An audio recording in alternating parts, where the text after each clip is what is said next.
Bonjour les amis et bienvenue dans cette vidéo consacrée à l'Olympique Lyonnais et plus particulièrement le débrief de notre victoire à Montpellier, une victoire très très compliquée. Mais dans notre situation évidemment, eh bien, les 3 points on les prend sans trop scier, même si évidemment dans le contenu du match il y a beaucoup de choses à dire. On était, vous les supporters et moi-même, très très confiants avant le match. C'était un des rares matchs cette saison où, on va dire, on l'abordait en vainqueur potentiel. Et puis, on a pris une sacrée douche froide dans ce match. Bien parce que quasiment pendant 70 minutes, il n'y a vraiment pas grand-chose à se mettre sous la dent. Sans être vraiment dominé, sans vraiment concéder de grosses occasions, on va voir ça dans quelques instants, on a eu une équipe de l'Olympique Lyonnais quand même extrêmement apathique, pas du tout dans le ton et dans l'intensité attendue. Et ça n'a pas manqué, évidemment. On prend un but et on va d'ailleurs détailler un petit peu ce but parce qu'il est vraiment, je trouve, symptomatique de la manière dont nous avons joué pendant environ 70 minutes. C'est-à-dire un manque d'agressivité, manque de jugeote, manque d'engagement, manque d'anticipation. Et c'était très décevant puisqu'évidemment on sortait de 2 victoires plutôt convaincantes. Alors celle face à Marseille, pas géniale, mais bon, là aussi l'important c'était de prendre les 3 points et surtout de rendre une clean sheet. Mais surtout le match de Lille qui avait été, je trouve, très enthousiasmant et ce match qui reste à mon sens jusqu'à présent notre meilleur match de la saison.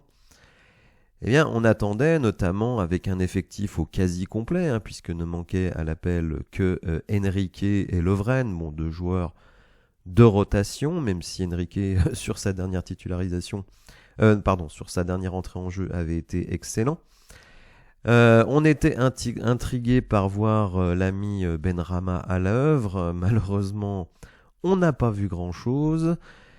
Alors d'ailleurs, c'est un point que je voudrais souligner parce que dans les commentaires pendant le match, alors que je me plaignais du manque d'efficacité de Benrahma, quelqu'un dans les commentaires me dit « On ne va pas le juger après 50 minutes ». Mais moi, je ne juge pas Benrahma après 50 minutes. Je juge le match de Benrahma à cet instant du match, et je suis désolé, à cet instant du match, il n'est pas bon du tout, et il est tellement pas bon qu'il va sortir à la 57e. Donc bon, quand en général vous sortez avant l'heure de jeu, c'est que vous n'avez pas été convaincant, mais il est loin d'être le seul dans ce cas. Je parle de lui évidemment parce qu'il était attendu.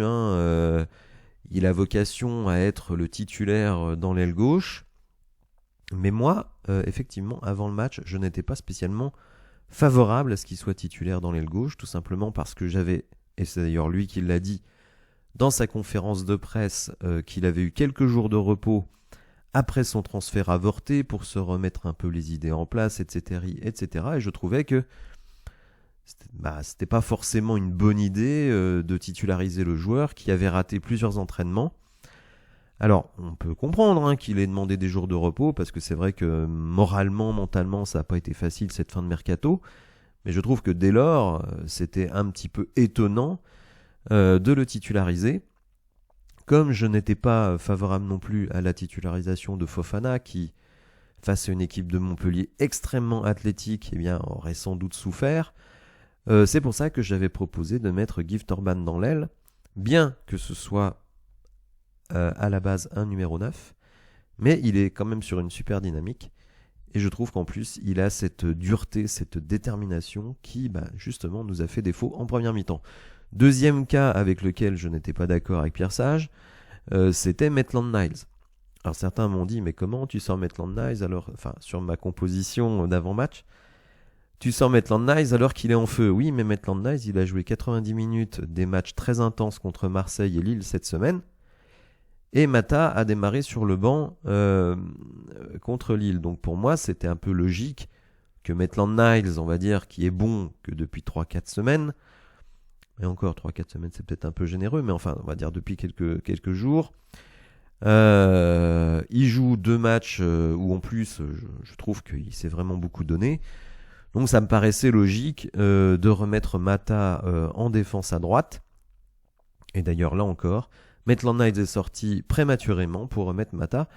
Donc d'une certaine manière, je trouve que, évidemment, on va dire que je manque d'humilité, mais je trouve que ma composition avec Gift Orban dans l'aile et Clinton Mata du côté droit, évidemment sans Tolisso, parce qu'il faudra évidemment évoquer le cas Tolisso, eh bien, je trouve que ces 3 joueurs ne devaient surtout pas être titulaires, ils devaient rentrer dans la rotation.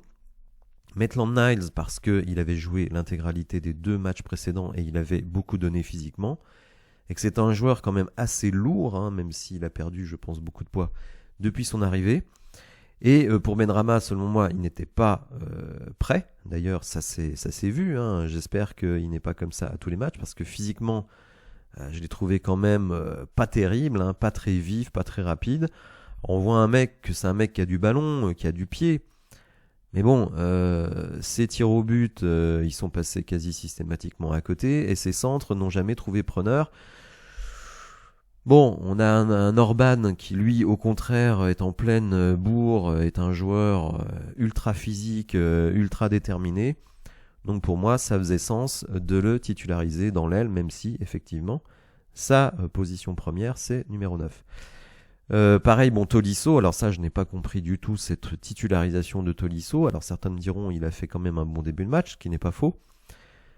Mais bon, vous achetez Aurel Mangala 32 millions si on prend l'option d'achat et les bonus, donc le plus gros transfert de l'histoire de l'Olympique Lyonnais. Il n'avait pas joué l'intégralité du match contre Lille, hein, puisqu'il est sorti, je crois, à la 60 ou 70e minute. Donc ça, je ne comprenais pas qu'on ne fasse pas débuter l'ami Mangala. Là aussi, d'une certaine manière, Pierre Sage a dû se rendre à l'évidence qu'il s'était trompé, puisque Tolisso a dû sortir à la 40e minute. Je rappelle qu'il avait joué l'intégralité du match contre Lille. Il avait été d'ailleurs plutôt bon, il s'était beaucoup donné. Et là, à la 40e, il sort parce qu'il a la cuisse, on va dire, qui commence à siffler. En général, c'est les articulations, mais là, c'est plutôt la cuisse. Et d'ailleurs, Pierre Sage nous dit que c'est pas très grave, donc c'est pas un claquage, c'est pas un truc comme ça, c'est que le gars, physiquement, il ne pouvait pas le faire. Donc finalement, Pierre Sage a mis 3 mecs titulaires qui physiquement étaient déjà soit rôtis concernant Maitland Niles et Tolisso, soit pas prêts concernant Benrahma. Et donc de ce point de vue-là, je pense qu'il s'est trompé sur le système de jeu 4-2-3-1, 4-3-3 ou 3-4-3. Je dirais que ça ne change pas grand-chose dès lors que dans l'attitude et dans la détermination, on n'était pas du tout présent. Et là aussi, je m'interroge. Alors bon, je sais qu'on a des joueurs qui ont tendance à se voir plus beaux qu'ils ne sont et qu'ils pensent qu'il suffit d'enfiler le maillot de l'Olympique Lyonnais pour être bon, mais la réalité, elle est tout autre. Et que même face à une équipe de Montpellier qui est en galère, eh bien quand vous jouez une équipe qui en veut plus que vous, eh bien vous vous faites prendre. Et c'est ce qui s'est passé. Alors comme je le disais avant le match, vous étiez comme moi très confiant, hein, puisqu'on voit sur l'autre sondage 1300 votes, hein, merci beaucoup pour ceux qui participent à ces sondages et animent la chaîne. Vous étiez 86% donc à croire à une victoire de l'OL, 5% à voir une victoire de Montpellier et 10% à envisager un match nul. Alors les choses ne se sont pas du tout passées comme on pouvait l'imaginer et on voit ici une image arrêtée du premier but et alors moi ce qui m'a révulsé, je ne peux pas employer d'autres mots, c'est que Arnaud Nordin, qui est ici, joueur d'1m70 les amis, 1m70. Au milieu de Matic, 1m94, O'Brien, dont vous voyez que le timing n'est pas exceptionnel, c'est le moins qu'on puisse dire, 1m97. Et donc notre ami Nordin, avec son 1m70, eh bien, il nous met un but de la tête entre 2 Golgoth. Alors ça, j'avoue que j'ai eu du mal à l'encadrer. D'autant que c'était quasiment la seule approche de Montpellier à ce moment-là du match. Et donc on donne un but quasiment gratuit. Alors bon, il faut le mettre, hein, attention, un Nordin, il nous a quand même bien embêtés. Donc au-delà de cette action sur le but. Mais je trouve ça incroyable et pour moi c'était assez symptomatique de la passivité et du manque d'agressivité de notre équipe pendant une bonne partie du match. Du reste, on retrouve sur l'attaque momentum un petit peu ce que je viens de décrire, hein, c'est-à-dire un Olympique Lyonnais qui domine mais qui n'arrive pas vraiment à être dangereux, Vous voyez ici le but de Montpellier, avant Montpellier n'existe pas, hein, donc bon clair. Donc c'est quasiment leur seule occasion. Ensuite, ils arrivent à enchaîner, mais nous, aucune réponse. Et ce qui est beaucoup plus grave, c'est que à la reprise de la deuxième mi-temps, que dalle. Que dalle jusqu'à la 70e minute, où Alexandre Lacazette nous met un but venu d'ailleurs. Il se retrouve sur une passe de Tagliafico, excentré dans la surface de réparation, 3 joueurs sur le dos, plus le gardien, et il arrive à passer le ballon en tirant du pied gauche au seul endroit où il pouvait marquer, c'est-à-dire entre le poteau et le corps de Benjamin Lecomte, qui n'est pas exempt de tout reproche sur ce but. Donc un but exceptionnel d'Alexandre Lacazette. Alors ce but a vraiment sonné la révolte pour l'Olympique Lyonnais. Et ensuite on voit qu'on a enchaîné de très belles actions. D'ailleurs, Maxence Cacré, qui lui était mais mauvais comme un cochon jusqu'à présent, réussit donc dans la foulée à servir Cherki, mais Cherki tergiverse et donne l'opportunité aux défenseurs de revenir alors qu'il avait un contre 1 avec le gardien. Et ensuite donc Maxence Cacré qui marque le but, et on termine en essayant de protéger ce score. Mais vous voyez que sur l'ensemble du match, c'est pas la folie, c'est pas la joie, mais pas vraiment plus du côté de Montpellier, parce que vous voyez que jusqu'à leur but, ils ne font rien. Après, il y a une petite période d'enflammade, mais après, il se passe pas grand-chose. Notre début de deuxième mi-temps n'est pas du tout convaincant. Et c'est vraiment le but d'Alexandre Lacazette qui change la donne. Alors oui, le 11-4-3-3, moi, j'étais pas forcément contre l'utilisation de ce système, puisque c'est celui qui avait été utilisé contre Lille. C'est vrai qu'on a gagné tous nos matchs en championnat avec le 3-4-3 sous Pierre Sage, mais je dirais que depuis l'arrivée de Matic, de Mangala, avec l'activité de Maxence Cacré, on va dire qu'on a un milieu de terrain qui protège nettement mieux notre défense, et donc ça ne me choque pas qu'on joue en 4-3-3. Par contre, ce qui là ne m'a pas vraiment plu, c'est qu'il titularise Maitland-Niles à la place de Mata. Maitland-Niles qui n'est pas vraiment un latéral droit, qui joue latéral droit, on va dire, pour dépanner normalement. Donc vous avez quand même un titulaire habituel comme Clinton Mata, qui est sans doute le joueur le plus régulier et le plus irréprochable depuis le début de la saison, qui démarre sur le banc alors qu'il était déjà en début de match sur le banc contre Lille, et ça j'avoue que je n'ai pas tellement compris. Deuxième titularisation qui ne m'a pas plu, c'est celle de Tolisso, alors qui sort d'un match plutôt bon contre Lille, mais qui a joué l'ensemble du match, il s'est beaucoup donné, donc ça on ne peut que le féliciter, mais on connaît le physique fragile de Tolisso, et je pense que c'était une grosse erreur de le titulariser. D'ailleurs il sort à la 40e minute avec une pseudo-blessure à la cuisse, en plus, on n'a pas trop compris ce qui se passait pendant le live, parce qu'on le voit dans le souterrain, mais le changement n'avait pas été annoncé. Bref, un petit peu n'importe quoi. Et Benrahma, donc j'ai expliqué Benrahma, qui avait lui-même dit donc en conférence de presse qu'il avait eu quelques jours de repos après son transfert, on va dire, difficile. Et donc pour moi, le lancer titulaire, c'était pas une bonne idée. D'ailleurs, je ne l'avais pas mis dans ma compo d'avant-match, ce qui m'a valu beaucoup de remarques d'ailleurs. Mais pour moi, c'était pas très logique de le titulariser, le faire rentrer à 20-25 minutes de la fin, d'accord. Mais j'étais pas trop pour le titulariser, parce que finalement, Orban, oui, c'est vrai, il est numéro 9 à la base, mais il a déjà joué ailier. D'ailleurs, Pierre Sage lui-même a dit qu'il pouvait jouer ailier. De toute façon, un bon joueur peut jouer ailier, c'est comme Ryan Cherki, on nous dit il est numéro 10, écoutez, contre Lille, il joue ailier pendant tout le match, il me fait un but, une passe D.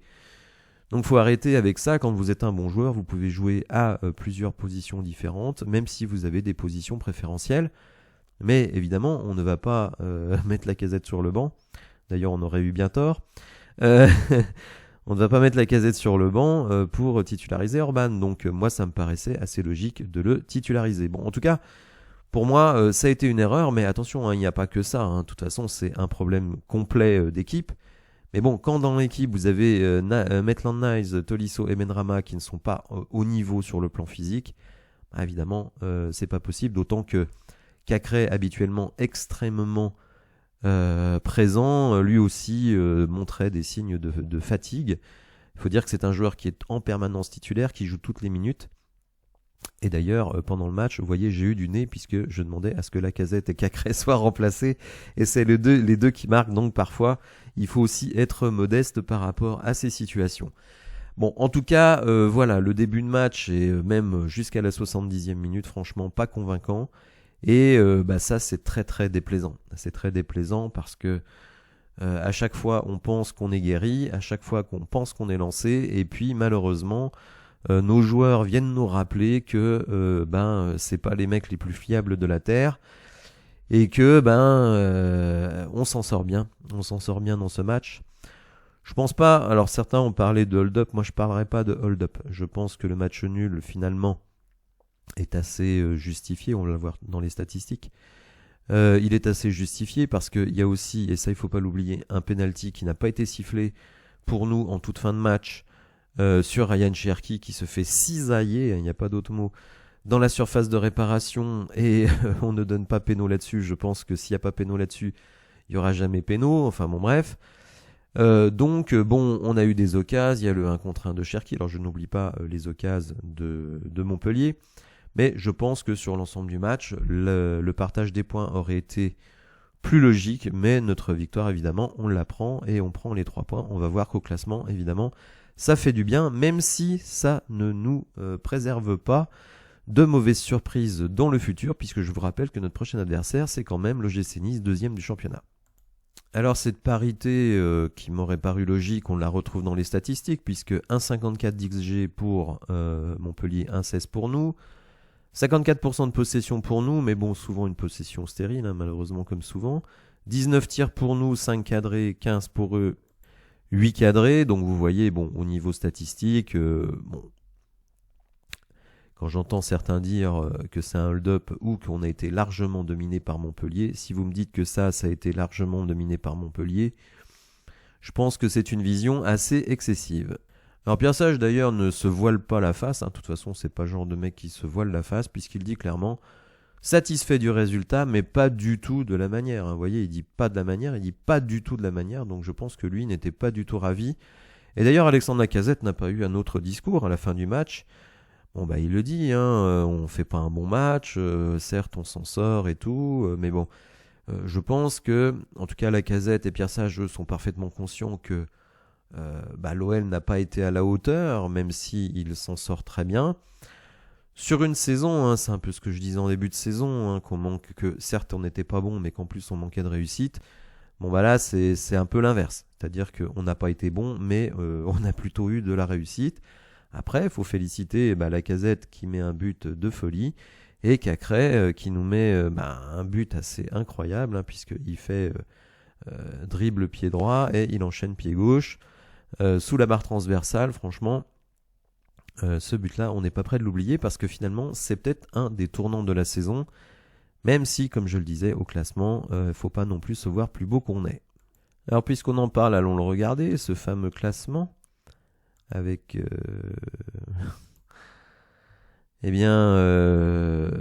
Nice, donc notre prochain adversaire qui est 2e du championnat. Le PSG, qui caracole en tête, hein, ça ne surprendra personne, d'autant qu'il y a beaucoup d'équipes défaillantes cette saison. Et puis nous, on nous retrouve là, 13e. Alors 13e dans l'absolu, c'est loin de la 16e place relégable, barragiste, et la 17e et 18e place relégable. Mais si vous regardez les points, faut pas non plus trop faire les fiers, puisque 22 points, ça ne nous met que 3 points devant Lorient, qui est barragiste. Alors certes, nous avons mis 5 équipes derrière nous, donc ça évidemment c'est très très positif. On se retrouve à égalité de points avec Nantes, et effectivement pas si loin que ça de la 10e place, puisqu'on est à 3 points de la 10e place, mais vous voyez qu'après, pour aller à la 9e place, il y a quand même un trou, puisqu'on a 8 points de moins que le 10e. Donc c'est vraiment un championnat, je dirais, à 3 vitesses, puisque vous avez le PSG qui caracole en tête. Vous avez là un groupe d'équipes entre Nice et, on va dire, Lens, qui se tiennent en 4 points. Donc là aussi, il peut se passer beaucoup de choses. Nice, actuel 2e, peut très bien finir 6e, hein, sans problème. Et on a un Rennes qui est 7e et qui est on fire. Donc tout est possible de ce point de vue-là. Donc le PSG. Ensuite un groupe, on va dire le fameux ventre mou, avec Rennes, Marseille, Reims, donc seulement 3 équipes. Et puis derrière, rien n'est fait. Rien n'est fait. Même Strasbourg qui est 10e, qui a 25 points, écoutez, n'a que 6 points, donc 2 victoires de plus que Lorient. Alors certes, il reste plus que 13 matchs, donc pour certaines équipes, il va falloir se remuer. Mais en tout cas, sur le bas du tableau, rien n'est fait. Quant à nous, avec nos 22 points, je le répète, on est à 8 points. C'est énorme, 8 points de la 9e place. Donc, je pense qu'on peut affirmer sans trop se tromper que l'OL, on va dire, finira au mieux 10e de ce championnat. Espérons qu'on ne revoie pas le bas du tableau, mais une défaite contre Nice, ce qui n'est pas du tout impossible, pourrait à nouveau nous remettre un petit peu dans la sauce, d'autant qu'après on jouera à l'extérieur. Alors malgré tout, on se trouve sur une dynamique globale plutôt positive, faut quand même le dire, même si là-dedans il y a des matchs de Coupe de France face à des équipes quasi amateurs. Donc l'OL a remporté 8 de ses 10 derniers matchs, toutes compétitions confondues. Alors DataOL nous dit qu'on est métamorphosé, je n'irai pas jusque-là. D'ailleurs, on l'a vu hier, pendant 70 minutes, on a revu un OL qu'on n'aime pas tellement voir. On voit aussi qu'avec ce but de Maxence Cacré, c'est seulement la 2e fois cette saison qu'on marque un but en dehors de la surface. L'autre, c'était Shkelly Alvero, donc il y a vraiment un manque d'initiative sur des tirs lointains, un manque d'initiative aussi, un manque d'efficacité de la part de notre équipe, et que c'est Maxence Cacré et sa frappe de poussin qui là pour le coup a mis une vraie frappe de footballeur professionnel, en plus du pied gauche, c'est ça qui est encore plus étonnant. Donc vous voyez que cette victoire elle joue quand même à pas grand chose.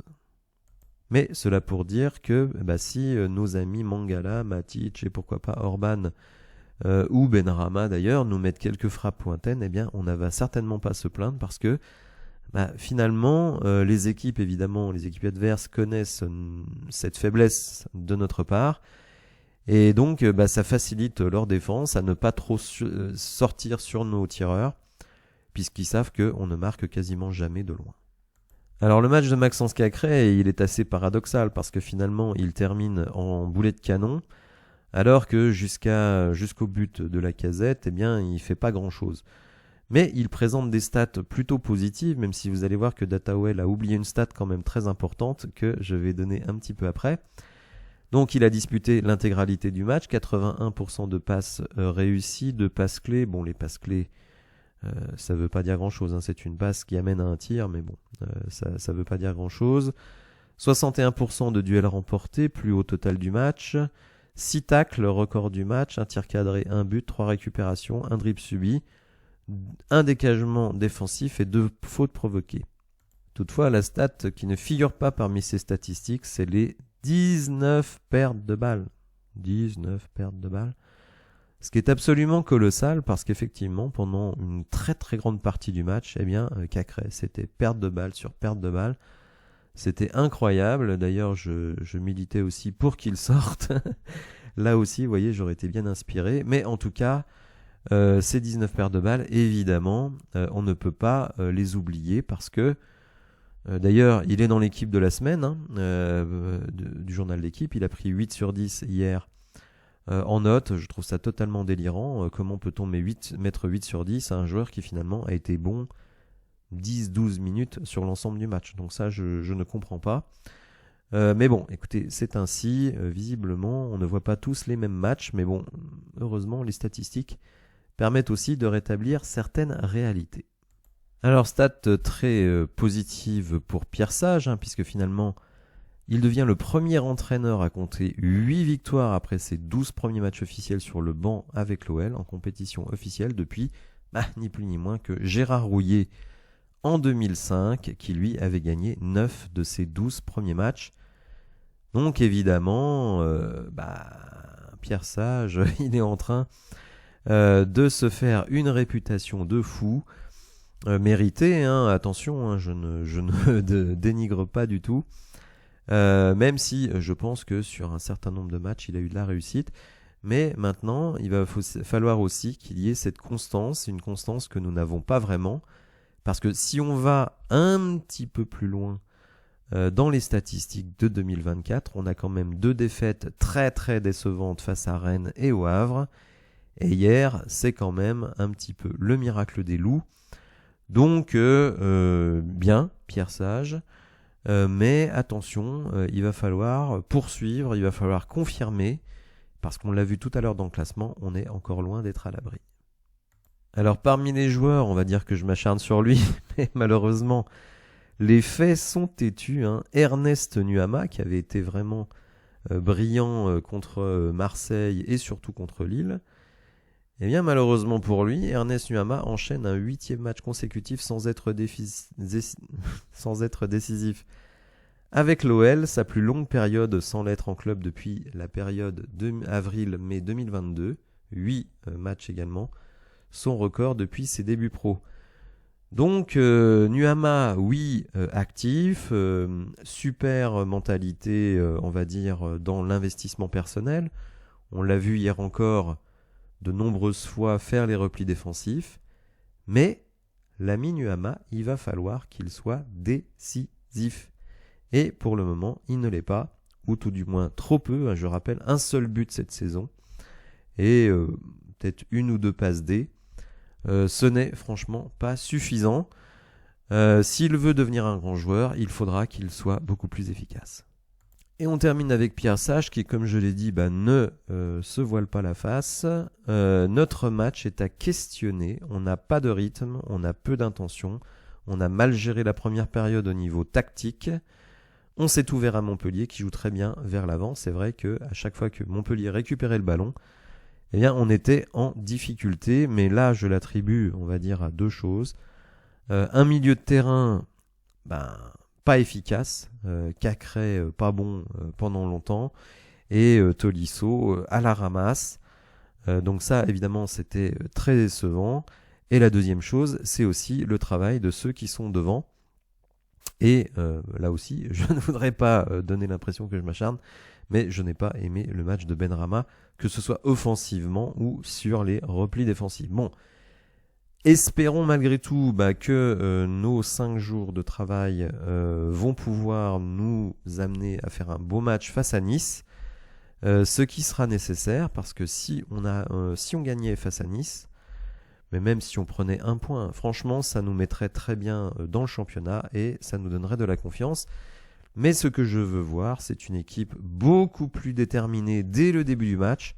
Mais tout simplement, ce qu'on a vu contre Marseille, ce qu'on a vu contre Lille, je ne m'explique pas ce match tel qu'on l'a proposé face à Montpellier. Est-ce de la suffisance? Est-ce un problème physique alors que quand même il y a eu des rotations? Honnêtement, je ne sais pas. Mais en tout cas, va falloir remédier à ce problème. Encore un grand merci à tous ceux qui m'ont suivi hier sur Twitch et sur YouTube. À ceux qui me donnent généreusement leur abonnement Amazon Prime sur Twitch. Si vous ne savez pas comment faire, allez voir ma vidéo sur le sujet. J'espère que vous avez apprécié ce débrief. Si c'est le cas, n'hésitez pas à liker, à vous abonner à la chaîne. Et je vous dis à bientôt pour de nouvelles infos. Merci, au revoir.